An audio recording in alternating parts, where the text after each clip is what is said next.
प्यारे बच्चों, कक्षा 12वीं के गणित विषय के अंतर्गत हमने आपकी प्रश्नावली 1.4 के कुछ महत्वपूर्ण प्रश्नों पर लास्ट सत्र में चर्चा की थी।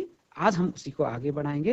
तो आगे प्रॉब्लम्स सॉल्व करने के लिए स्मार्ट बोर्ड पर चलते हैं। हमारे पास जो प्रॉब्लम है आज वो है z प्लस में a star b equals to a raise to the power b, और इसको हमने जांचना है कि क्या ये कम्यूटेटिव है और क्या ये एसोसिएटिव है।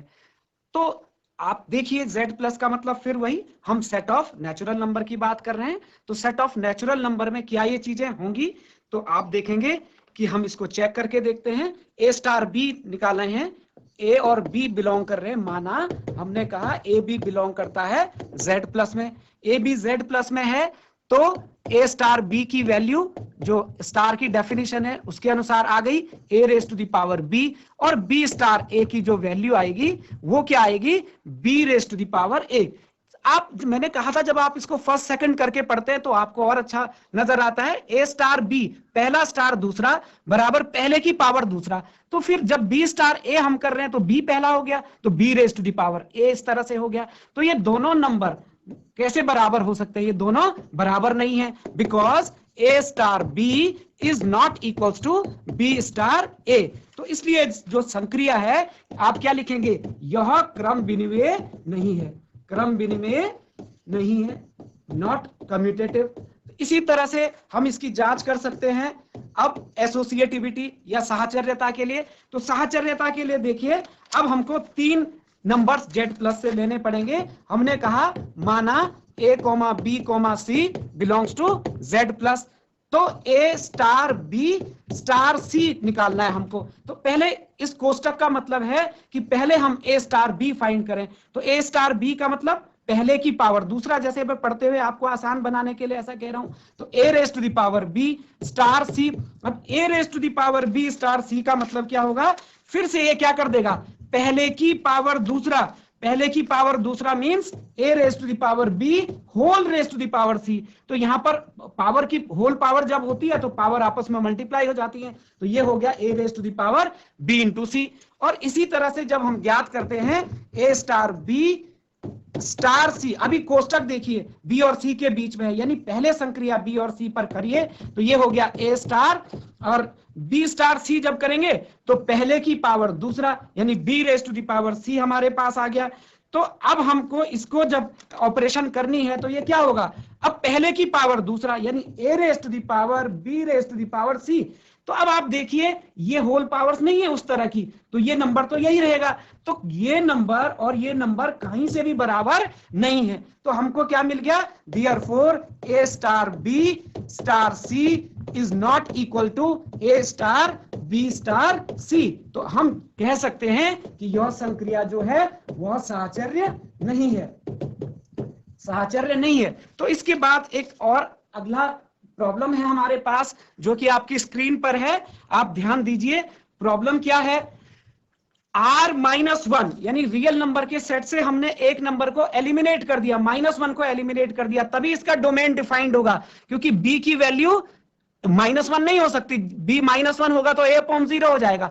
इसीलिए आप इस पर गौर करेंगे, इस रिलेशन के ऊपर जो ये दिया है कि हमारा -1 नहीं होना चाहिए, तो डोमेन को डिफाइन बनाने के लिए इस तरह का सेट दिया, पूरे रियल नंबर है सिवा -1 के। तो इस पे आपको ज्यादा चिंतित होने की आवश्यकता नहीं है। अब हम इसकी जांच करें क्रम विनिमयता के लिए।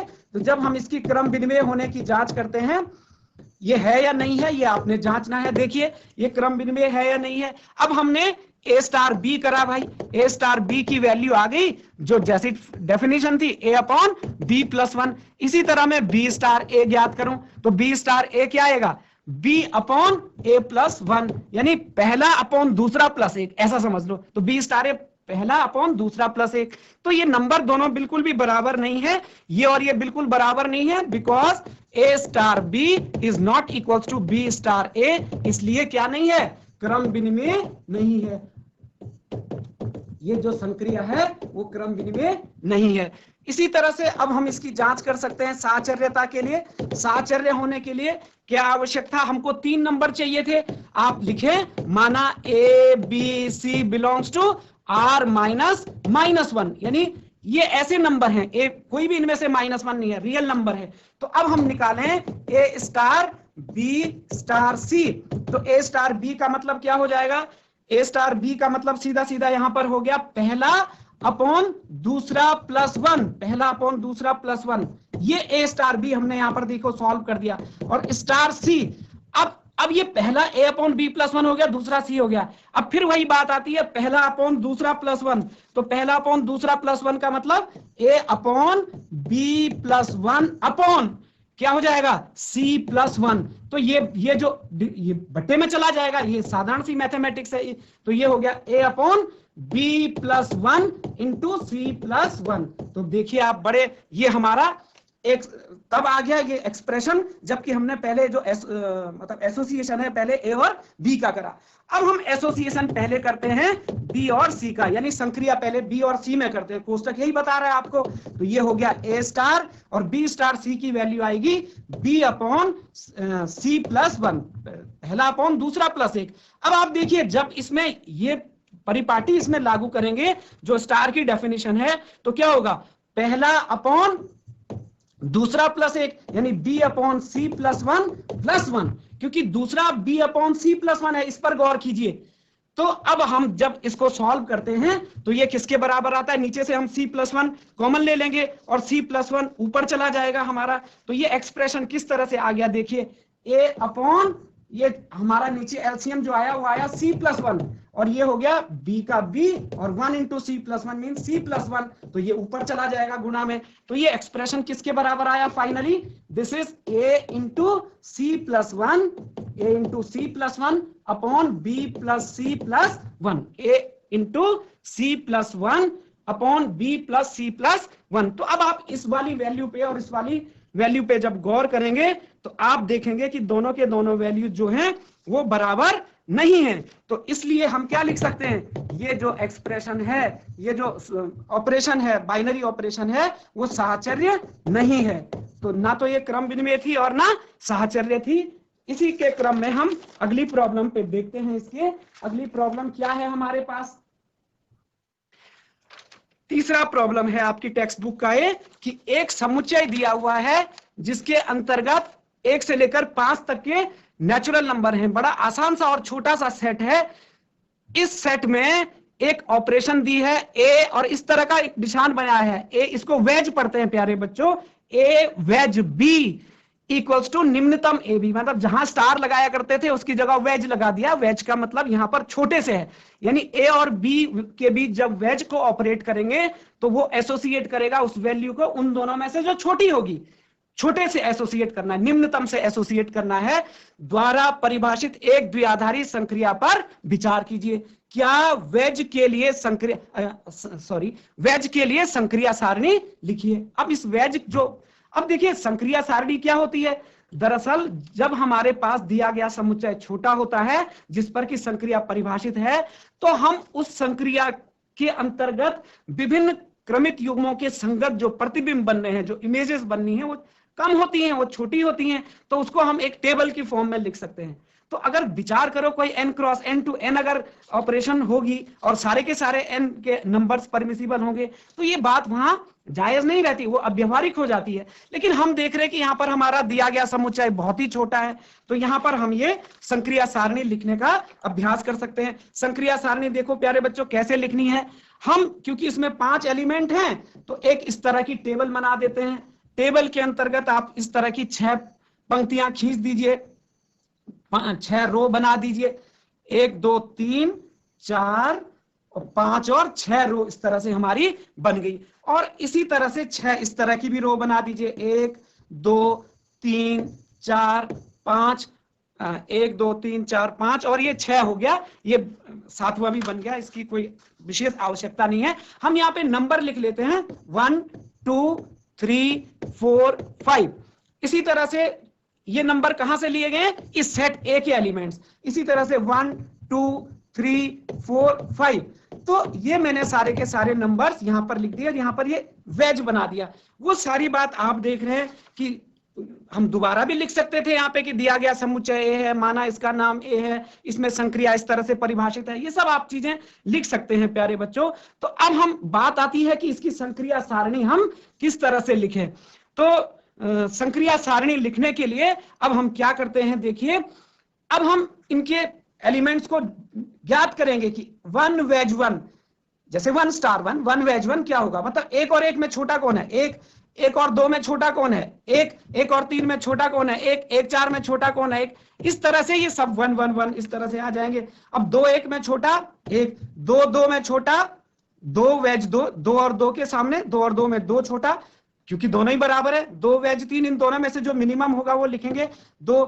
और 2 और 4 में कौन छोटा है, 2, 2 और 5 में कौन छोटा है, 2, 3 और 1 में कौन छोटा है, 1, 3 और 2 में कौन छोटा है, 2, 3 और 3 में बराबर है 3 आ जाएगा, 3 और 4 का भी 3 आ जाएगा, और 3 और 5 का 3 आ जाएगा। अर्थात इन बॉक्सेस में हमको जो स्मॉल एलिमेंट है ए और बी में से, यानी इसमें से और इसमें से जो छोटा होगा इनके ऑपरेशन के बाद वो लिखेंगे।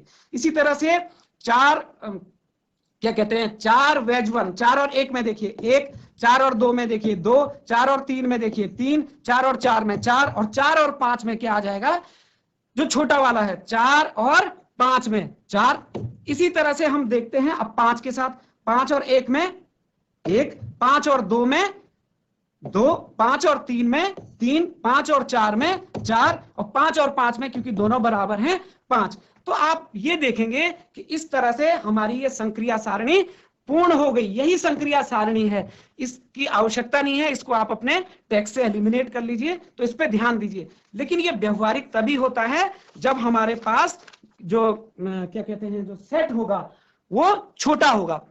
अब हम आगे बढ़ते हैं। एक प्रॉब्लम आपके स्क्रीन पर है कि मान लीजिए n में एक द्विआधारी संक्रिया स्टार इस तरह से है कि a स्टार b बराबर a तथा b का एलसीएम द्वारा परिभाषित है। a और b का एलसीएम आप जानते हैं प्यारे बच्चों, तो a और b के एलसीएम से डिफाइंड है, और आपको क्या कहा जा रहा है, निम्नलिखित ज्ञात कीजिए। इसके कुछ खंड हैं। पहले आपसे कहा जा रहा है 5 स्टार 7, तो इसका सॉल्यूशन देखिए हम यहीं पर कर सकते हैं। पहले खंड का 5 स्टार 7 यानी 5 और 7 का एलसीएम, यही तो मतलब है 5 और 7 का एलसीएम, तो दोनों प्राइम नंबर है, इनको गुणा कर लीजिए, एलसीएम निकालना आपको आता है 35। इसी तरह से 20 स्टार 16, यानी ये 20 स्टार 16 की वैल्यू क्या होगी, एलसीएम ऑफ किसका 20, 16, और 20 और 16 का एलसीएम आप जैसे एलसीएम निकालते हैं, एलसीएम निकालना सभी बच्चों का आता है, फैक्टर की विधि से आप कर सकते हैं इसको, तो ये हमारे पास आता है 80। आप स्वयं इसका एलसीएम निकालें तो आराम से ये चीजें हमको ज्ञात हो गई, क्योंकि यहाँ पर एस्ट्रिक का जो है वो एलसीएम से लेना देना है कि क्या एस्ट्रिक रिप्रेजेंट कर रहा है एलसीएम के लिए। तो अब आप देखिए हमारे पास नेक्स्ट प्रॉब्लम इसका है, क्या एस्ट्रिक क्रम विनिमय है, तो आप जांच करिए, बिकॉज इसके सॉल्यूशन पे हम देखते हैं कि a स्टार b अगर मैं करूं तो ये क्या हो गया, a कॉमा b का एलसीएम। अच्छा भाई, जो a और b का एलसीएम होगा वो b कॉमा a का भी एलसीएम वही होगा। अगर कोई नंबर a और b का एलसीएम है तो b और a का भी वही होगा, यानी ये कि क्या हो गया, b स्टार a के बराबर हो गया, इसलिए यह क्रम विनिमय है। ये जो संक्रिया है, ये द्विआधारी संक्रिया है, ये कम्यूटेटिव है, यानी क्रम विनिमय है। अब हम इसके नेक्स्ट पार्ट पर चलते हैं। नेक्स्ट पार्ट था क्या स्टार साहचर्य है।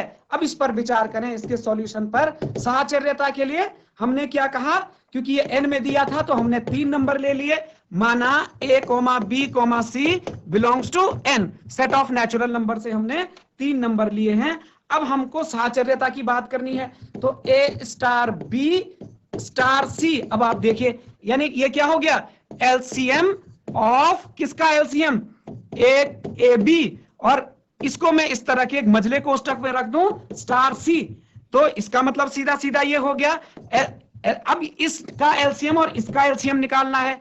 ए और बी का जो एलसीएम होगा, जब हम उसका सी के साथ एलसीएम निकालेंगे तो ये एलसीएम किस किस का हो जाएगा, ए बी एंड इन ए बी एंड सी का एलसीएम, यानी सीधी सीधी बात ए बी सी का एलसीएम। और मान लीजिए ये एलसीएम हमारे पास कोई संख्या के आया, से फॉर ये नेचुरल नंबर है तो के भी कोई नेचुरल नंबर, इनका एलसीएम आ गया। तो इसी तरह जब हम इसका स्टार करके बी स्टार सी करेंगे तो आप देखेंगे बात तो वही की वही है, उसी चीज को घुमा फिरा के कहा जा रहा है। तो ये भी हमारा एबीसी के एलसीएम के बराबर है, तो यानी आप इसमें लिख सकते हैं कि यह संक्रिया क्या है, साहचर्य है। अपनी बात को पुष्ट करने के लिए एबीसी मैंने एब्स्ट्रैक्ट फॉर्म में नेचुरल नंबर माने हैं, आप कोई सचमुच के कोई भी नेचुरल नंबर मान लीजिए, उसमें आप जांच करके देखेंगे तो सदैव ये बात सत्य निकलेगी, यानी ये स्टेटमेंट जो है वो साहचर्य है। अब अगली प्रॉब्लम की ओर जाते हैं। चौथा है हमारा n में स्टार का तत्समक अवयव ज्ञात कीजिए। देखिए तत्समक अवयव एक बहुत ही स्टैंडर्ड की बात होती है जब तत्समक की बात करते हैं। यानी तत्समक की धारणा क्या थी प्यारे बच्चों हमारे पास, हम जानते हैं कि किसी भी बाइनरी ऑपरेशन स्टार के लिए कोई एलिमेंट ई तत्समक कब होता है, जब ए स्टार ई बराबर ई स्टार ए बराबर ए, यानी वो ए को ए रहने दे, तत्समक वही रहे, यही इसका आशय है। तो स्टार के लिए ई तब क्या कहलाता है, स्टार संक्रिया के लिए तब हम कहते हैं कि ई उसका तत्समक अवयव है। अब विचार करो, ये तो थी सैद्धांतिक बात जो कि आप पहले से जानते हैं। अब विचार इस प्रश्न पे कीजिए कि n में स्टार का तत्समक अवयव क्या होगा। तो नेचुरली है कि हम देखते हैं कि क्या तत्समक अवयव हो सकता है। माना a belongs to n, a हमने n में बिलोंग किया और कोई number b equals to 1, b equals to 1 भी बिलोंग्स टू एंड b मैंने एक विशेष संख्या ले ली 1। अब आप देखिए a स्टार 1 करेंगे तो मतलब एलसीएम किस किस का, a, 1 का, और a और 1 का एलसीएम क्या आएगा प्यारे बच्चों, a, तो ये एलसीएम इसको ये 1 और a का एलसीएम भी वही आएगा, यानी ये किसके बराबर हो गया, एलसीएम 1a। यानी बात तो एक ही है ना कि a स्टार 1 की वैल्यू भी a आएगी और 1 स्टार a की वैल्यू भी 1 स्टार a की वैल्यू भी क्या आएगी, a आएगी। तो देखिए a स्टार 1 की वैल्यू a, 1 स्टार a की वैल्यू a। तो नेचुरली आप थोड़ा सा इस पे गौर कीजिए कि जो इसका तत्समक अवयव है, अब हम इसका लिख सकते हैं कि इसका तत्समक कौन सा है, तत्समक अवयव इसका एक है। The identity element in the set of natural number with respect to this binary operation is 1। आप बड़े आसानी से इस बात की धारणा को सिद्ध कर सकते हैं। अब देखिए कि कौन से अवयव n में कौन कौन से अवयव स्टार के लिए व्युत्क्रमणीय है। दी गई संक्रिया के सापेक्ष n में कौन कौन से अवयव व्युत्क्रमणीय है। तो व्युत्क्रमणीय का मैंने बताया, व्युत्क्रमणीय पे कब विचार करते हैं, जबकि हम ये सिद्ध कर लेते हैं कि तत्समक है। तो चूंकि यहां पर तत्समक का अस्तित्व है तो हम यहां पर व्युत्क्रम पर विचार कर सकते हैं। तो लेकिन व्युत्क्रम तो प्रत्येक अवयव का अलग अलग विचारना होता है। तो कौन सा अवयव ऐसा होगा प्यारे बच्चों, अगर हमको देखना है a स्टार b बराबर 1 कब आए, क्योंकि इसका तत्समक है 1, तो a और b का एलसीएम 1 कब होगा, नेचुरली जब a बराबर 1 हो। तो a बराबर 1 तो 1 का, तो b बराबर भी हमको क्या लेना पड़ेगा 1, तो 1 स्टार 1 बराबर 1 हो गया। तो इसका मतलब केवल एक ही ऐसा है, आप इसकी भाषा स्वयं बना के देख सकते हैं प्यारे बच्चों कि एक संख्या केवल एक है जिसका प्रतिलोम का अस्तित्व है, क्योंकि 1 स्टार 1 बराबर 1, 1 और 1 का एलसीएम ही 1 होता है। 1 का किसी अन्य संख्या के साथ एलसीएम लेंगे तो वो 1 नहीं आएगा। तो अब हम इस बात को भी जान गए हैं कि यहाँ पर किसका कौन सा अवयव ऐसा है जिसका कि हमारे पास व्युत्क्रम है। अब आपके पास एक प्रॉब्लम नंबर 11 है, इसमें ठीक ठाक इस पर विचार कर लीजिए। मान लीजिए a बराबर n क्रॉस n है तथा a में a b star c d बराबर a plus C b plus D द्वारा परिभाषित एक द्विआधारी संक्रिया है। सिद्ध कीजिए कि स्टार क्रम विनिमय तथा साहचर्य है। तो प्यारे बच्चों इस यहाँ पर अभी तक आप n में संक्रिया परिभाषित कर रहे हैं, अब संक्रिया आपकी n क्रॉस n में है। तो थोड़ा सा जो अब यानी ये आपको यहाँ पर जो स्टार है वो एक तरह से ये बाइनरी ऑपरेशन है, तो आप विचार करो ये कहां से कहां होगी, n क्रॉस n फिर cross n to n cross n में होगी। देखिए क्योंकि ये भाई देखिए ना स्टार कहां से कहां फंक्शन होना चाहिए, a cross a to a। तो इस समय जब हम एलिमेंट्स लिया करेंगे तो एलिमेंट्स हमको कैसे लेने पड़ेंगे, ऑर्डर्ड पेयर के फॉर्म में लेने पड़ेंगे। देखिए एस स्टार एक द्विआधारी संक्रिया, यदि ये a क्रॉस इसे a में क्या है एक फंक्शन है तो a स्वयं कार्टेशियन प्रोडक्ट है। तो अब हम इस बात को जरा ध्यान दें कि जो भी हम एलिमेंट अब लेंगे वो ऑर्डर्ड पेयर के रूप में लेंगे। तो अब हम जानते हैं यहाँ पे दिए गए संक्रिया के सापेक्ष कि जो हमारे पास इसके सॉल्यूशन की बात करें, जो हमारे पास संक्रिया है गिवन बाइनरी ऑपरेशन क्या है प्यारे बच्चों, दी गई जो द्विआधारी संक्रिया है वो किस तरह की है, given binary operation is A B star C D अलग अलग ए बी सी डी सब नेचुरल नंबर हैं। A B ordered pair n cross n से लिया गया है, सी डी ऑर्डर्ड पेयर भी n क्रॉस n से लिया गया है। तो ये क्या करता है स्टार इन दोनों पे पहले पहले घटकों को जोड़ देता, देखो a plus C comma B plus D कर देता है। ठीक है, अब हम इसके विचार करें कि ए सी, ये तो सब ए बी सी डी कहां बिलोंग करेंगे, पृथक पृथक नेचुरल नंबर के सेट में। और योग क्या होता है, क्रम विनिमय होता है। नेचुरल नंबर के सेट में योग क्या है, क्रम विनिमय है। क्रम विनिमय शॉर्टकट में मैंने लिख दिया क्रम विनिमय है। तो इसका मतलब ये सी प्लस ए कोमा बी, जो बी प्लस डी था प्यारे बच्चों, बी प्लस डी को भी मैंने क्रम विनिमयता के नियम का पालन करते हुए क्या लिख दिया, डी प्लस बी लिख दिया। और अगर मैं संक्रिया की परिभाषा इस पर वापस लगाऊं तो ये किसके बराबर हो गया, पहले ये वाला इन दोनों से मिला के पहला क्रमिक युग्म स्टार, दूसरा क्रमिक युग्म इसको और इसको मिला के, तो ये क्या हो गया ए कोमा बी। तो निश्चित रूप से हम देखते हैं कि यह क्या है, क्रम विनिमय है। ये जो दी गई द्विआधारी संक्रिया थी वो हमारे पास क्रम विनिमय हो गई। अब विचार कीजिए इसके साहचर्यता पर। तो साहचर्यता को जांचने के लिए अब हम इसकी साहचर्यता की जांच कर रहे हैं। तो साहचर्यता को जांचने के लिए हमको कितने ऑर्डर्ड पेयर चाहिए, 3 ऑर्डर्ड पेयर चाहिए। तो एक मैंने लिया ए बी, एक लिया ए बी, फिर हो गया सी डी, और एक ऑर्डर्ड पेयर और ले लिया ई एफ। ये सब कहां बिलोंग करेंगे, एन क्रॉस एन में। एन क्रॉस एन को कौन सा सेट कहा है, ए। तो ए सेट में तीनों, ये 3 ऑर्डर्ड पेयर बिलोंग कर रहे हैं। अब हमने क्या करा देखिए, ए coma B star C comma D. तो पहले द्विआधारी संक्रिया इन प्रथम 2 क्या कहते हैं ऑर्डर्ड पेयर के ऊपर की, और ये हो गया सी डी। अब विचार कीजिए किसके बराबर आएगा, पहले पहले घटक जुड़ेंगे, दूसरे दूसरे घटक जुड़ेंगे, तो सीधा सीधा ये हो जाएगा ए plus C comma B plus D. पहले पहले घटक जुड़ गए स्टार, ये सॉरी माफ कीजिए, ये हमारा सी डी नहीं है, यहां पर हमको क्या लिखना है प्यारे बच्चों, जो तीसरा ऑर्डर्ड पेयर है ई एफ, ये ई एफ है। तो यहां पर अब हमने लिख दिया ई कोमा एफ। अब इस पर यहां पर आप द्विआधारी संक्रिया करेंगे तो ये क्या हो जाएगा, ए प्लस, देखिए ए प्लस सी प्लस ई, ये जुड़ जाएगा इसमें। इसी तरह से B plus D plus F, तो ये आया।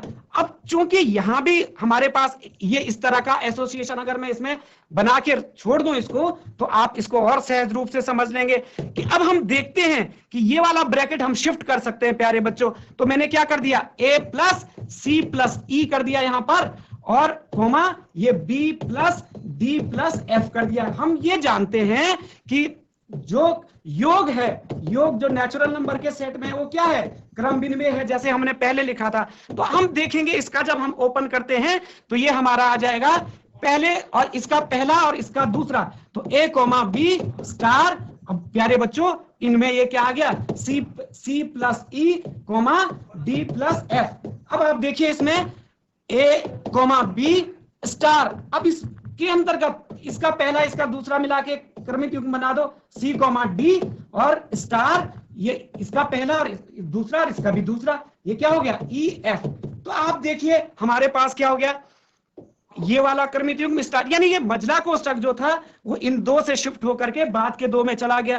तो हम बड़े आसानी से कह सकते हैं कि ये क्या है भाई, साहचर्य है। तो ये हमको प्रूव करना था। इसके अलावा एक इसमें और विचार करने को कहा गया था कि क्या तत्समक अवयव का अस्तित्व है। तो आप देखते हैं कि एन में 0 ऑर्डर्ड पेयर अगर होता तो तत्समक होता, लेकिन 0 तो बिलोंग करता ही नहीं है।